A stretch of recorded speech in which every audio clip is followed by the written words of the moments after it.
எனக்கு ஒரு ஆசை இல்ல, பெரிய ஆசை. சென்னையில எக்ஸ்போ நடத்தணும்னு ஆசை. அந்த எக்ஸ்போல அந்த சேரிய கட்டிட்டு வரணும்னு ஆசை. கட்டிட்டு வந்த சேரிய உங்ககிட்ட காட்டணும்னு ஆசை.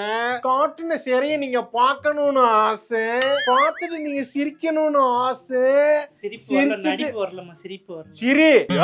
அடிக்கிறதுலாம் போல சிரி சமாளிக்கிறேன். சிரி சிரிக்கிறத நான் பார்க்கணும்னு ஆசை. அப்புறம் நான் அதுல வெக்கப்படணும்னு ஆசை.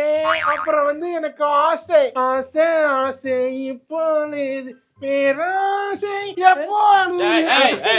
இப்ப என்ன பொட்டிக்கு கடையை எடுத்துட்டு வந்து சென்னையில எக்ஸ்போ போட போறீங்க அவ்வளவுதானே? அதுக்கு நாங்க வந்து சேலம் வாங்கணும் அவ்வளவுதானே? என் பொண்டாட்டி எல்லாம் கூட்டிட்டு வரணும். வந்து தொலைக்கிறேன் போங்க. அதுக்கு எதுக்கு இப்படி நடிச்சுக்கிறீங்க ரெண்டு பேரும்? இல்ல நாங்க ரீல்ஸ் எடுத்து தான் நாங்க அப்படி பண்ணுவோம். அத்தான் எனக்கு 35 வயசாச்சுன்னா கல்யாணம் ஆகல. நீங்க ரெண்டு பேரும் இன்னும் ரொமான்ஸ் பண்ணிக்கிட்டு வெறுப்பா இருக்கு. போயிரு. அத்தான் வெறுப்பேத்தாதீங்க. போங்கயா.